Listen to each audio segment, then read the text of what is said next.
Ladies and gentlemen, my apologies for the delay, but I now have it on good authority that Elvis is in the house. So without further ado, good afternoon and welcome to the 2014 State University of New York Upstate Medical University College of Graduate Studies commencement ceremony.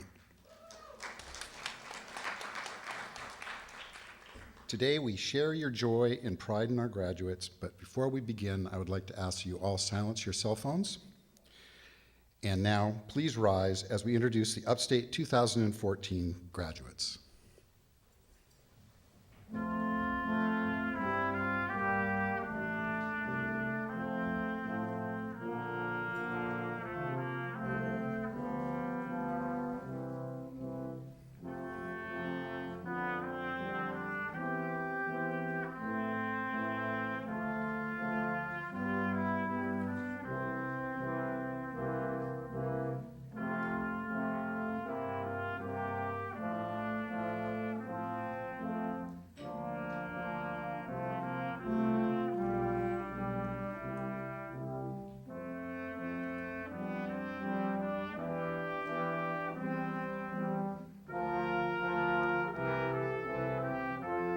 It's my pleasure to first introduce Dr. Daniel Cho, Chair of the Graduate Faculty.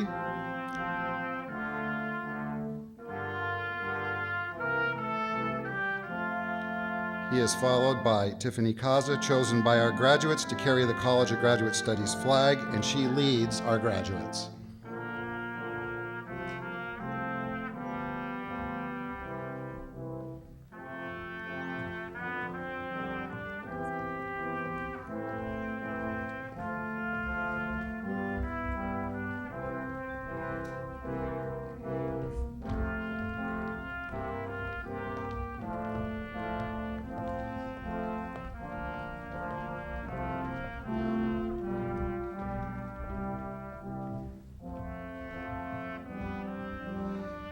Next, we have our faculty and faculty hooders.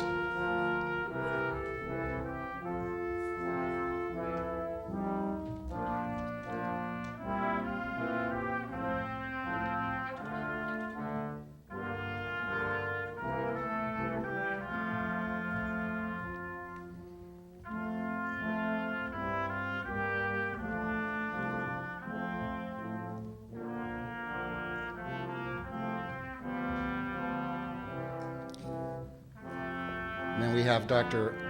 Andres Pearl, Professor of Medicine and Co-Director of the MD-PhD program, Dr. Ronald Ehrenberg, who is a member of the Upstate Board of Trustees, Dr. David Duggan, Dean of the College of Medicine, Dr. Mark Schmidt, Dean of the College of Graduate Studies, Dr. Gregory Eastwood, Interim President of Suny Upstate Medical University, Dr. John Seffrin, Honorary Degree recipient, and Jason Goki, President of the Graduate Student Association.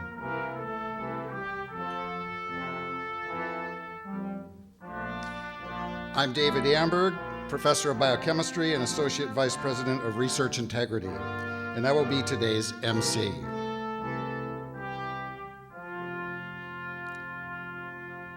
You can now please take your seats, and it gives me great pleasure to introduce Dr. Gregory Eastwood, Interim President of SUNY Upstate Medical University.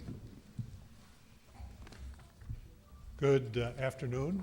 Pleasure to be here and to welcome you to the commencement for the College of Graduate Studies for 2014 at Upstate Medical University. This commencement is the latest in a 180-year tradition that began in 1834 over in Geneva, New York, at an institution called the Geneva Medical Institute. We trace our origins to that time and place. I've been thinking about commencement, of course, for many years, and in particular over the last few weeks. And of course, it's symbolic in many ways. One of the symbols is, of course, a very explicit reference to our education mission. We are granting degrees here after years of hard work. But also it reflects on our research mission, particularly for this college. And of course, we take care of patients. We take care of people like you who come to us who are in need. And I like to think that everything we do at Upstate, research, education and our clinical activities focus on improving the welfare of individuals, of the patient. And it's a marvelous place to work, to practice, to learn how to be a biomedical scientist. What better place to be where we're actually taking care of people who someday we hope can use the new discoveries that we make. So I congratulate the graduates in their commitment to this noble purpose. The degrees that you will be receiving today, in some ways, are pieces of paper, they're ink on paper. You know, the intrinsic value of that degree, unfortunately, is small. But the implied value and the actual value, too, is enormous. It represents, of course, the years of hard work that you have put in here at Upstate, but many years before that. It also is a explicit token of what will happen, a promise of what will happen in the future. So during this process of your education, you've been at the front, at the point of these efforts, and behind you have been many people. I'd like to recognize the people. The light is glaring here, but I can see a lot of you out in the audience there. Would the parents of the graduates please stand up so we can recognize you and express our appreciation?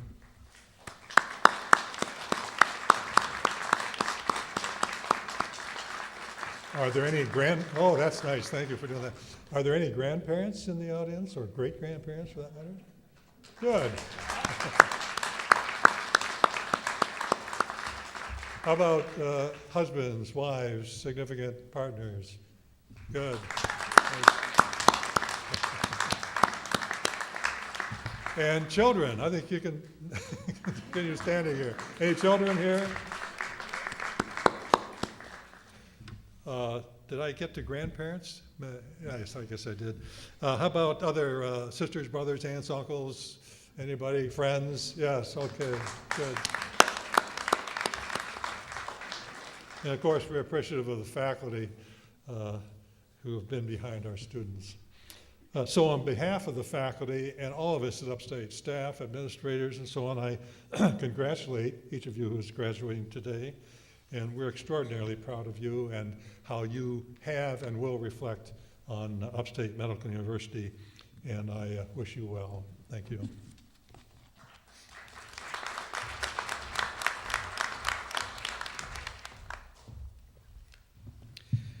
Jason Goki, President of the Graduate Student Association, and Tiffany Kaza, this year's graduate student speaker, will announce the awards from the Graduate Student Association. Dr. Daniel Cho of the Graduate Faculty Organization will announce the College of Graduate Studies Awards.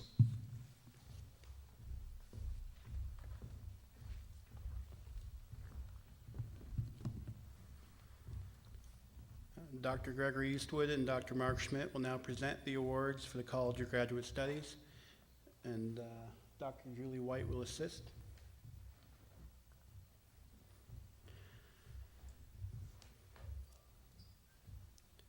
The award for the professional and public service honors a graduate student who has significantly contributed time and effort to volunteer services and has demonstrated a commitment to the continuance of community programs.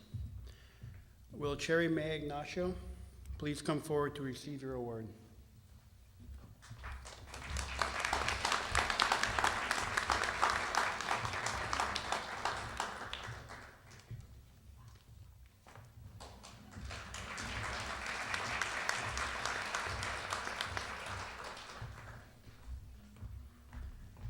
The Written Research Proposal Award is presented to a graduate student whose written research proposal displays excellence in scientific significance, clarity of purpose, logic of execution, and feasibility. This year, we have co-recipients for this award. Adam Blandon and Karen Howard are unable to attend today's ceremony, and we will accept the award on their behalf.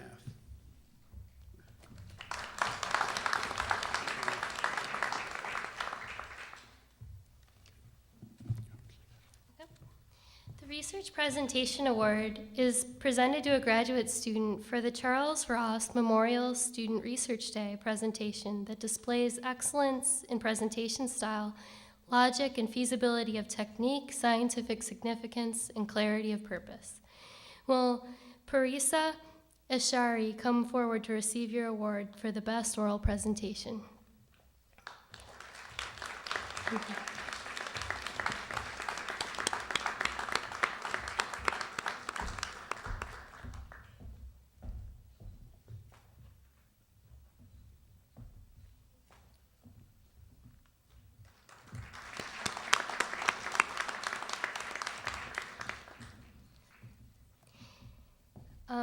Matthew Miller was the recipient for the award for the best poster presentation, first prize, but he's unable to attend the ceremony today, so we will accept the award on his behalf.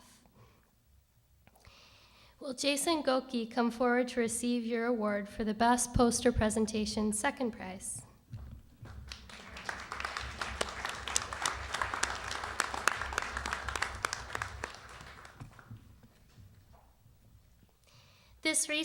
The Student Research Day Video Challenge Award honors a student who presented a video of their research on Student Research Day.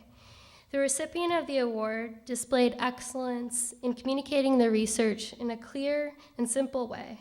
Will Jing Bi please come forward to receive this award?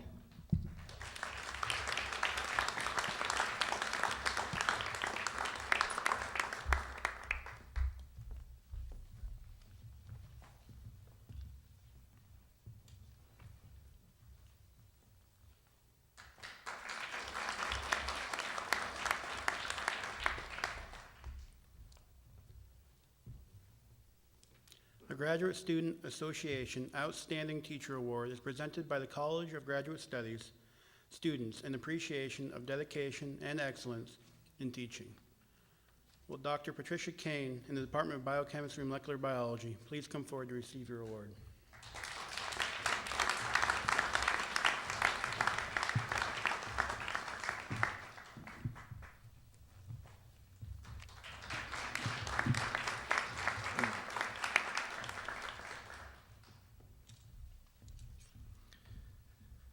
The Maxwell Moselle Unsung Hero Award is intended to honor a student who strengthens the community of Upstate Medical University's College of Graduate Studies by bettering the lives of those around them, and does so unselfishly without thought of recognition or reward.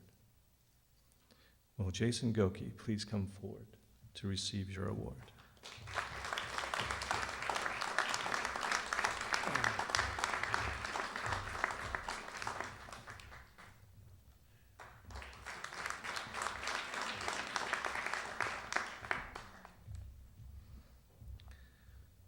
John Bernard-Henri, MD, Endowed Scholarship, is presented to a student in the College of Graduate Studies who exemplifies excellence in academic and research achievements. Will Sonia Ayers please come forward to receive your award?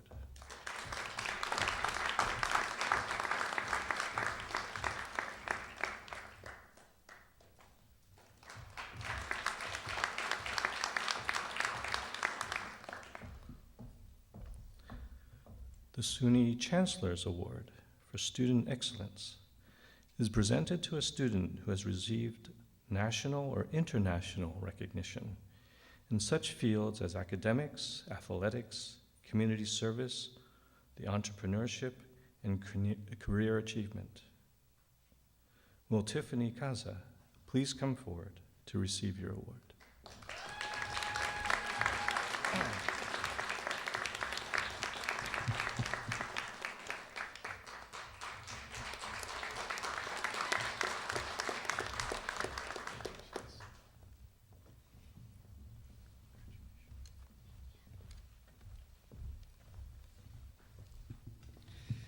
Tiffany Kaza has been selected by the students as the Class of 2014 Student Speaker. Tiffany, will you please come forward?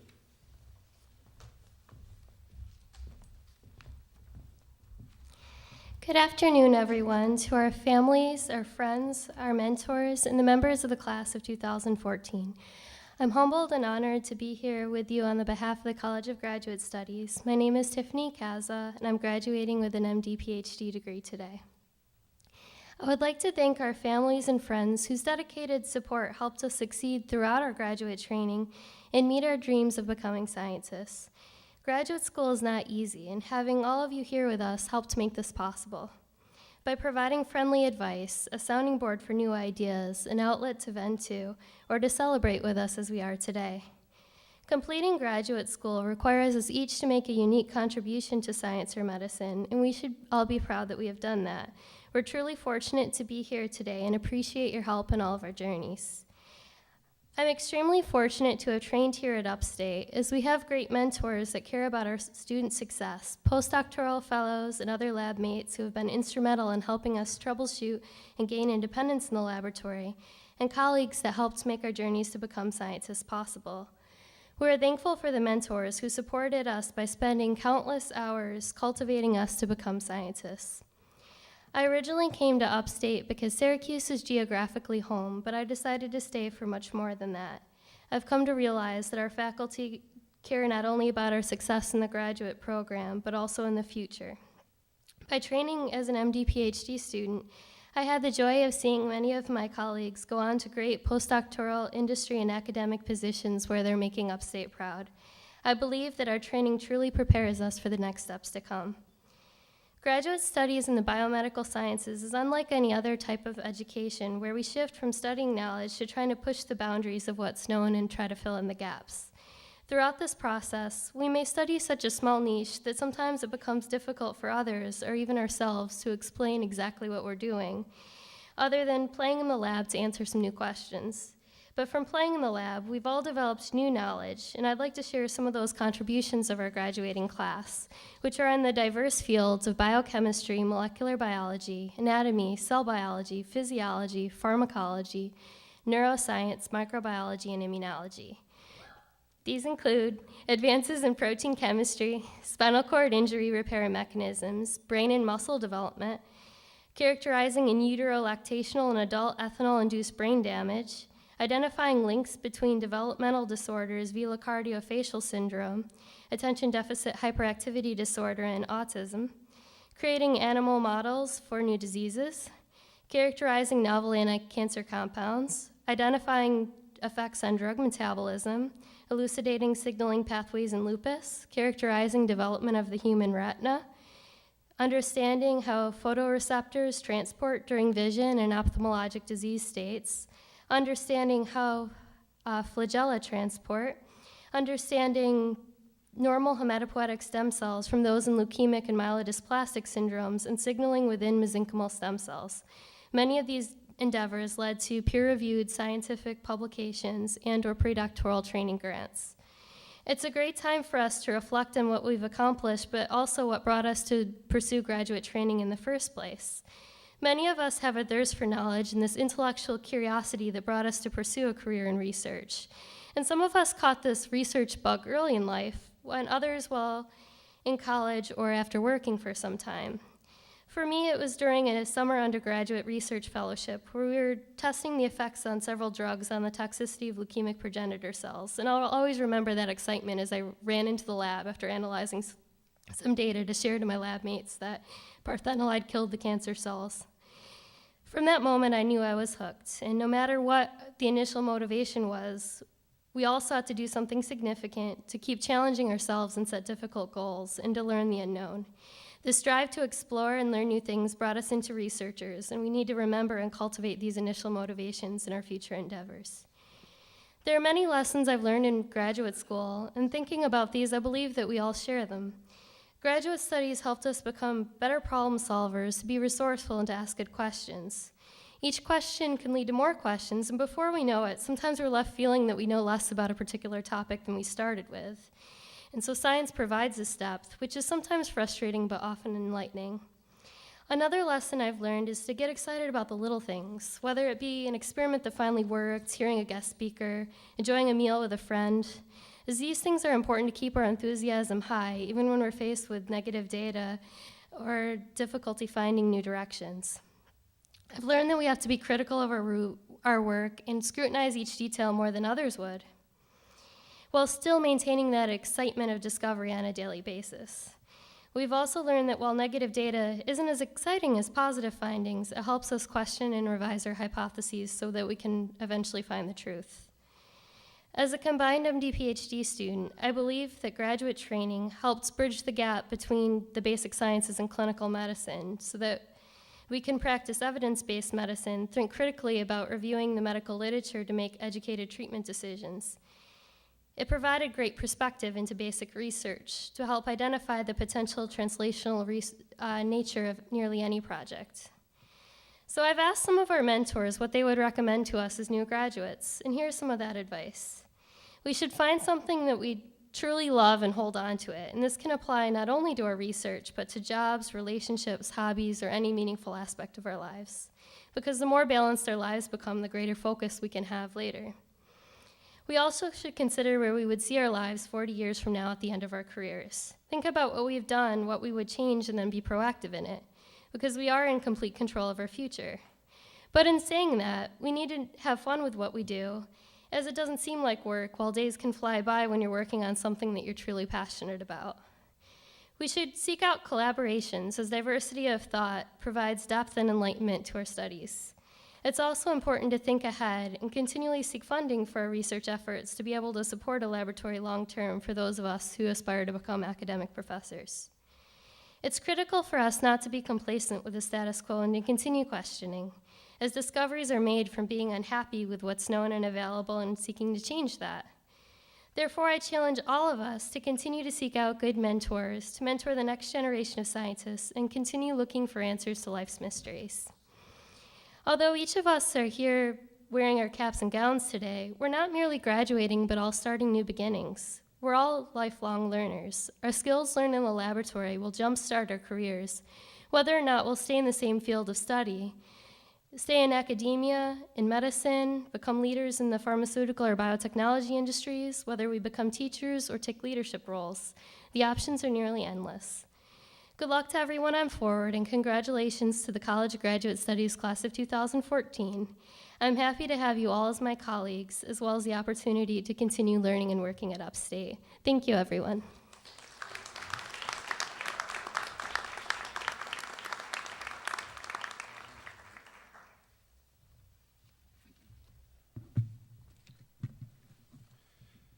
So it is my pleasure to introduce our commencement speaker and honorary degree recipient today, Dr. John R. Sefrin, PhD. Dr. Sefrin has been the Chief Executive Officer of the American Cancer Society since 1992. During his tenure, Dr. Sefrin has been an incredible advocate in the fight against cancer, from local to international levels. He has not only helped investigators like us by supporting research, but has fought many of the causes of research, including heated battles with big tobacco. Indeed, the ACS's annual cancer statistics book has continued to point out how ending smoking could cut cancer deaths in the U.S. in half. In addition, the organization, through thousands of volunteers, provides education, support, and assistance to those struck by this disease. We all know someone who has been affected by cancer and its scourge. They probably received some help from the American Cancer Society, maybe through better treatment developed through supported research, support services for them or their families, or even information as to potential treatments or doctors. Through his leadership, Dr. Sefrin has saved countless lives, for which I would consider him a real American hero. So please join me in giving him a warm welcome to Dr. John Sefrin.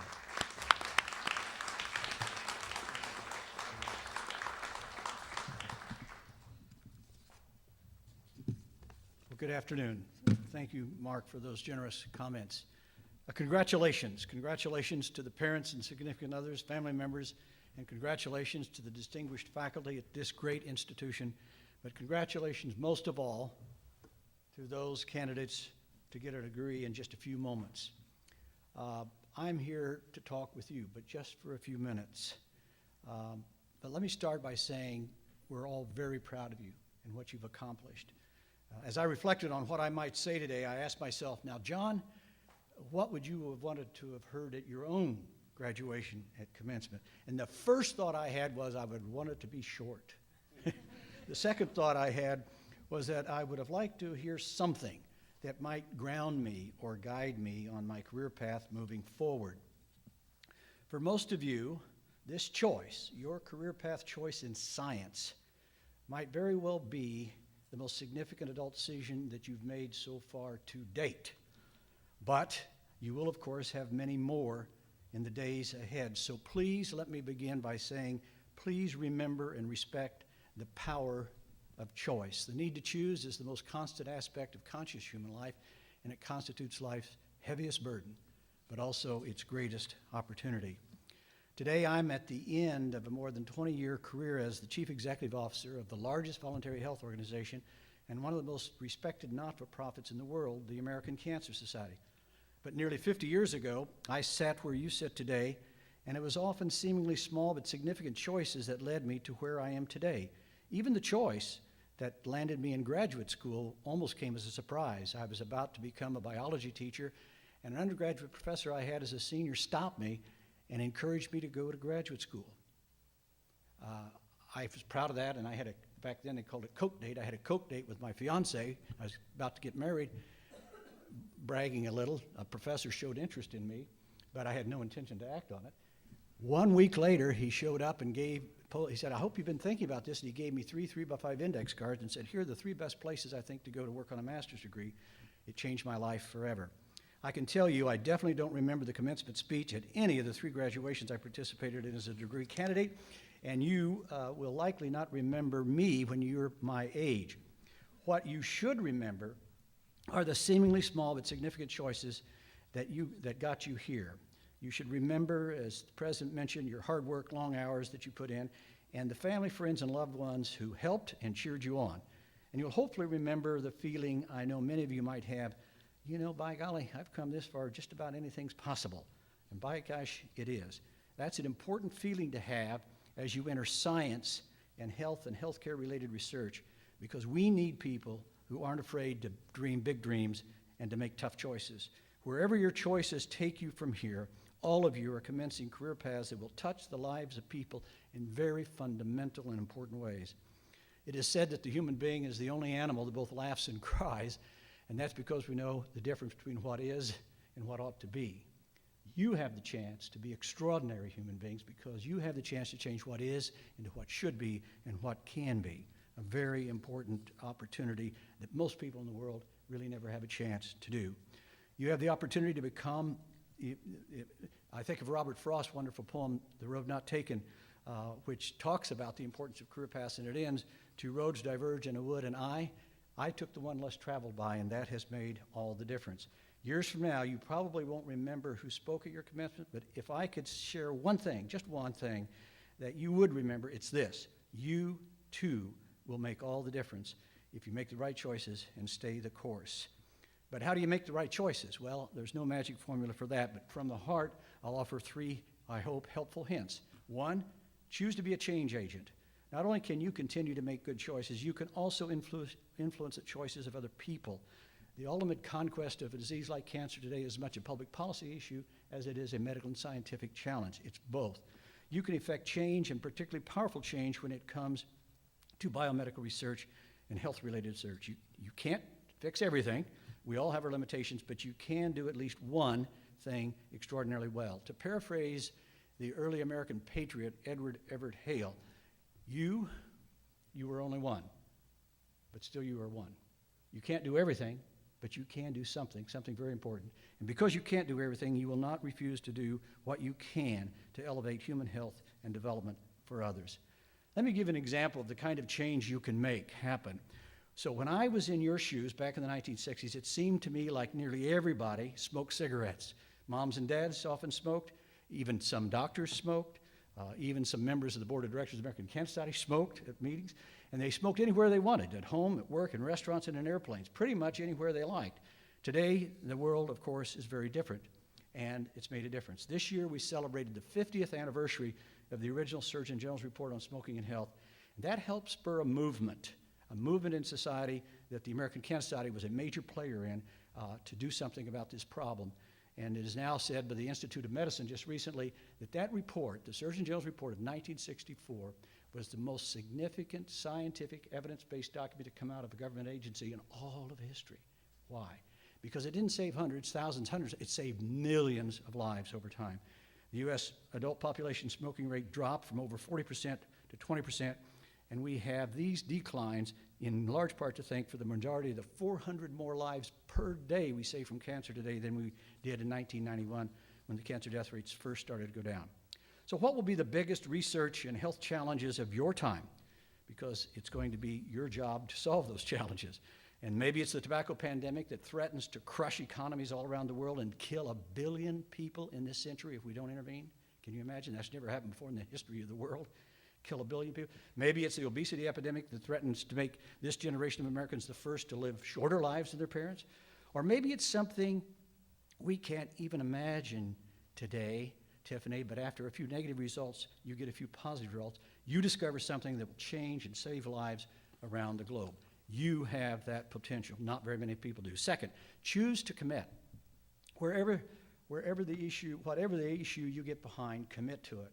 Remember, as I used to tell my graduate students, next to love, commitment is the most beautiful word in the English language.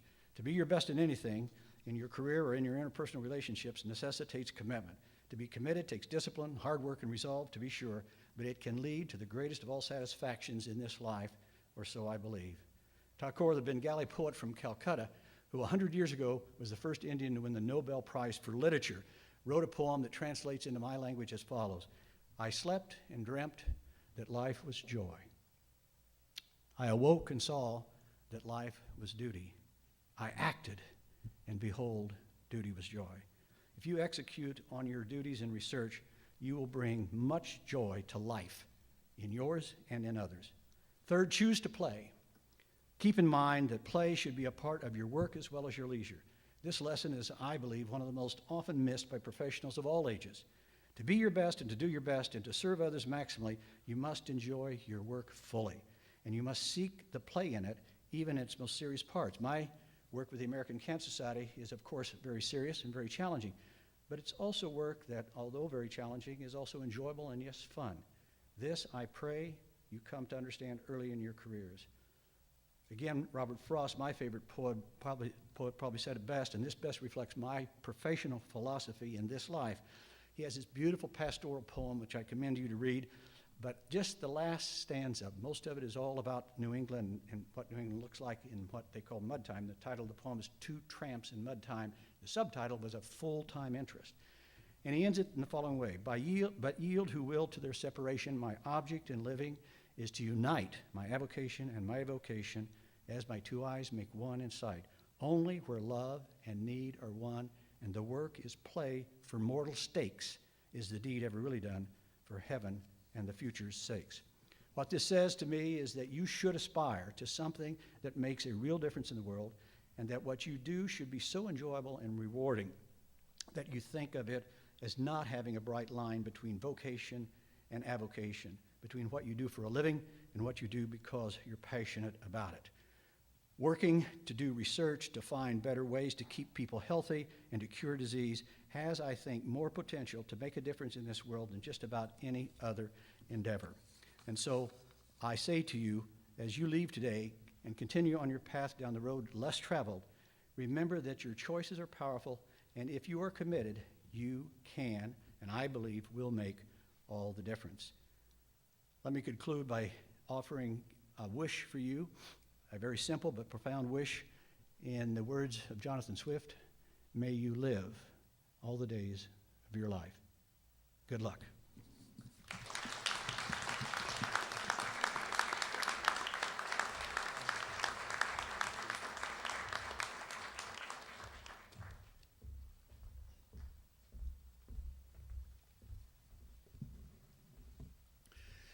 The degrees from the College of Graduate Studies will now be conferred by President Eastwood. Dr. Mark Schmidt will present the recipients of the degree Master of Science.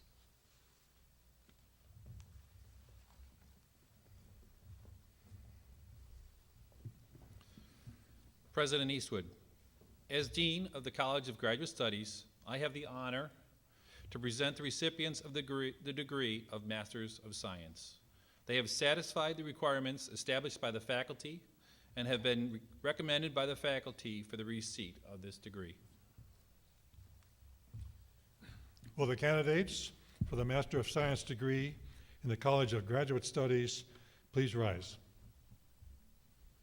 By virtue of the authority vested in me by the trustees of the State University of New York, upon completion of all requirements, I confer upon you the degree Master of Science with all its rights, privileges, and obligations. Please come forward to receive your diploma.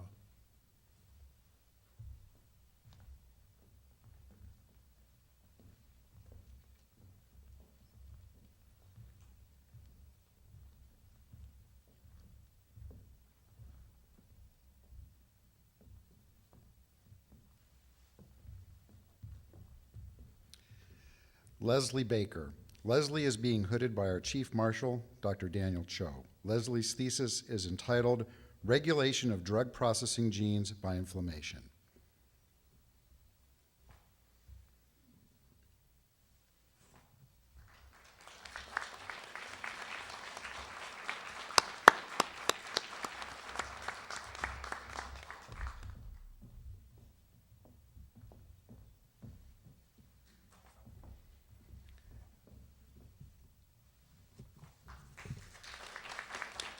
Harneet Bhatti. Harneet is being hooded by Dr. Amit Damon.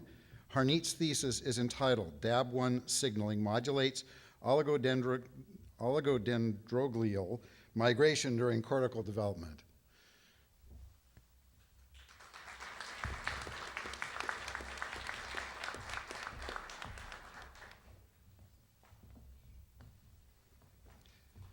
Matthew Kraft. Matthew is being hooded by our Chief Marshal, Dr. Daniel Cho. Matthew's thesis is entitled Domain Swapping, Fragment Complementation, and Self-Assembly in Engineered Chimeric Proteins.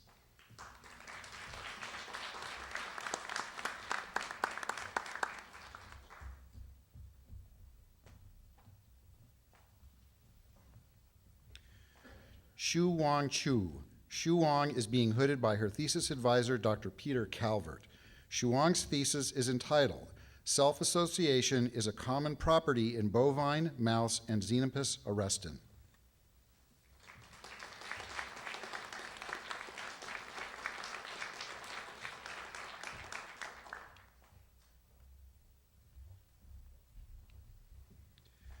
Gursavik Singh. Gursavik is being hooded by our Chief Marshal, Dr. Daniel Cho. Gursavik's thesis is entitled A Mouse Model of Horizontal Gaze Palsy with Progressive Scoliosis.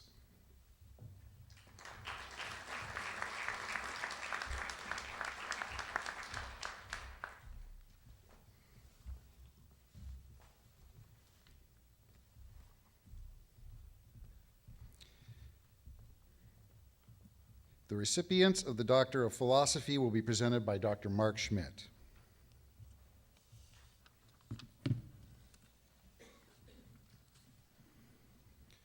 President Eastwood, as Dean of the College of Graduate Studies, I have the honor to present the recipients of the degree of Doctor of Philosophy. They have satisfied the requirements established by the faculty and have been recommended by the faculty for the receipt of this degree. Will the candidates for the degree Doctor of Philosophy in the College of Graduate Studies please rise? By virtue of the authority vested in me by the trustees of the State University of New York, upon completion of all requirements, I confer upon you the degree Doctor of Philosophy with all its rights, privileges, and obligations. Please come forward to receive your diploma.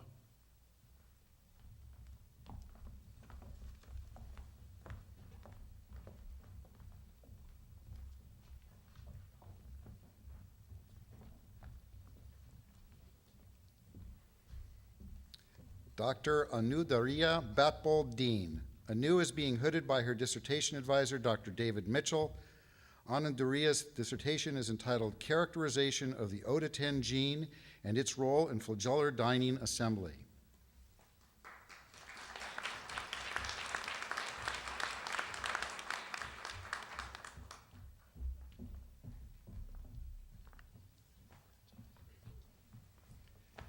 Dr. Cherry May Ignacio. Cherry is being hooded by her dissertation advisor, Dr. Frank Middleton. Cherry's dissertation is entitled Genomic Determinants of Alcohol-Induced Brain Damage.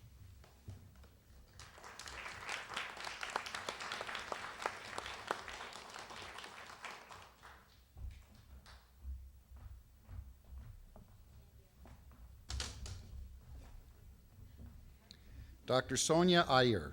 Sonia is being hooded by her dissertation advisor, Dr. William Kerr. Sonia's dissertation is entitled The Role of Sarcomology 2 Domain Containing 5' Inositol Phosphatase 1, SHIP, in Mesenchymal Stem Cells.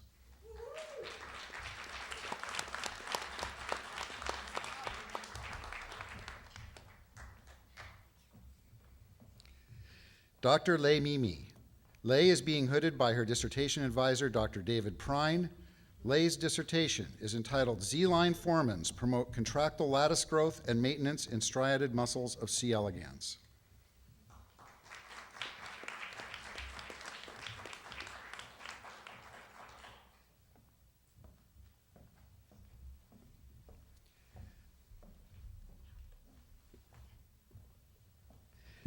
Dr. Ching Sun. Ching is being hooded by her dissertation advisor, Dr. Ying Huang.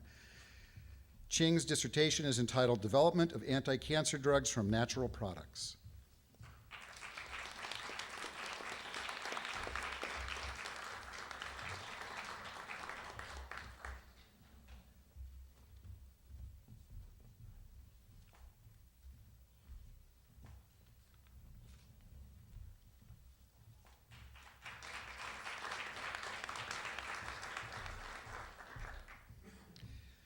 The recipients of the 2 doctoral degrees, Doctor of Medicine and Doctor of Philosophy, will be presented by Dr. Andres Pearl, co-director of the MD-PhD program. Dr. Eastwood, Dr. Duggan, Dr. Schmidt, and I have the honor to present these graduates who participated in Upstate's MD-PhD program, which is an approximately 7-year period that allows the students to complete the requirements of both the College of Medicine for the Doctor of Medicine degree and the College of Graduate Studies for the Doctor of Philosophy degree. These students graduate as a physician scientist who, by combining the practice of medicine in the clinic with biomedical research in the laboratory, are uniquely trained and focused to bring the power of modern science to our understanding and treatment of human disease. Thank you. Will the candidates receiving both doctoral degrees, Doctor of Medicine and Doctor of Philosophy, please rise. By virtue of the authority vested in me by the State University of New York trustees, upon completion of all requirements, I confer upon you the degrees, Doctor of Medicine and Doctor of Philosophy, with all its rights, privileges, and obligations. Please come forward to receive your diploma.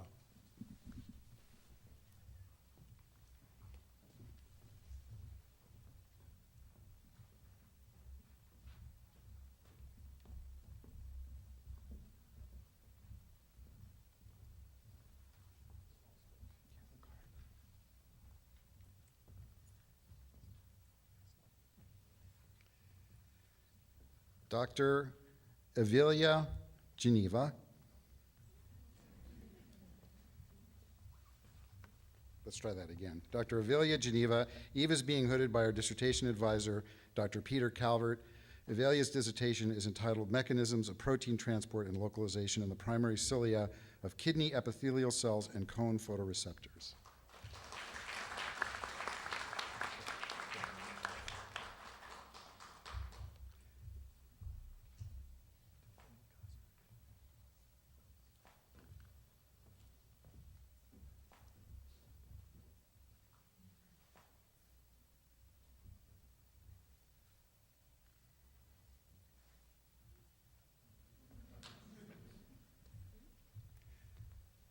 Dr. Tiffany Kaza, she is being hooded by her thesis. Tiffany is being hooded by her dissertation advisor, Dr. Andres Pearl. Tiffany's dissertation is entitled The Lupus Susceptibility Gene Product HRES1 RAB4 Regulates Mitophagy, Activation of the Mammalian Target of Rapamycin, Nitric Oxide Production as a Target for Treatment of Systemic Lupus Erythematosus.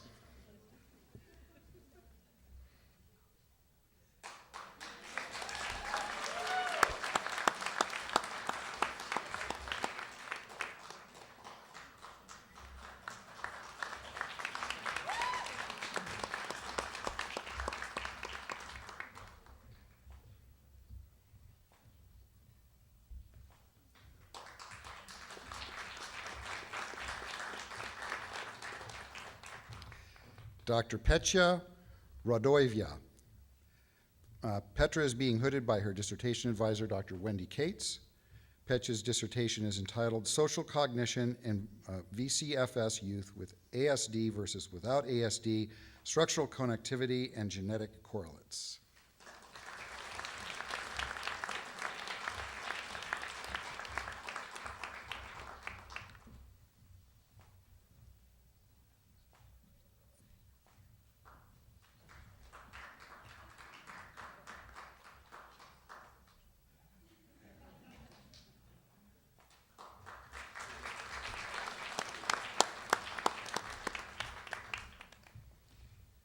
We would like to request that all graduates please stand for one last round of applause.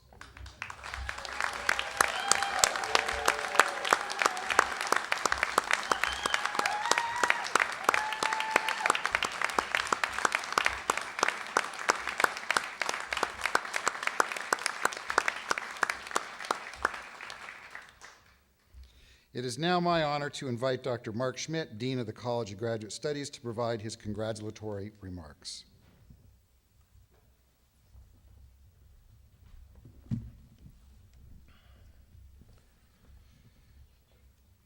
So like your families, loved ones, and faculty, I am very proud of you today. You're my first graduating class, and one I'll never forget. You also mark the 60th year of Upstate's College of Graduate Studies. However, this event today is about you and your future. And I'm sure that you've spent time thinking about your plans for the next year and beyond. Or you might have been thinking about completing your thesis and just making it to today.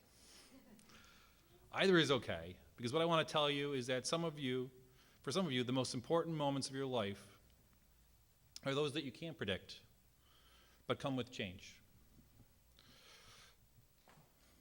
We don't like change, we fear it, but we can't stop it from coming, and often we don't see it coming. We either adapt to change or we get left behind. Sometimes it hurts to grow, and anybody who tells you it doesn't is lying. But more often, it is fantastic. Sometimes change is everything. And it's now your turn for change. The future will hold many surprises and much change for you, as it did for me. Pursuing those opportunities with enthusiasm and passion, embrace the change, and meet the challenges of the day with determination. It'll be your ability to respond to those opportunities and challenges that will make a difference in your life and those around you. So I'd like to congratulate all of you, graduates, families, loved ones, and faculty. Good luck to you, and congratulations.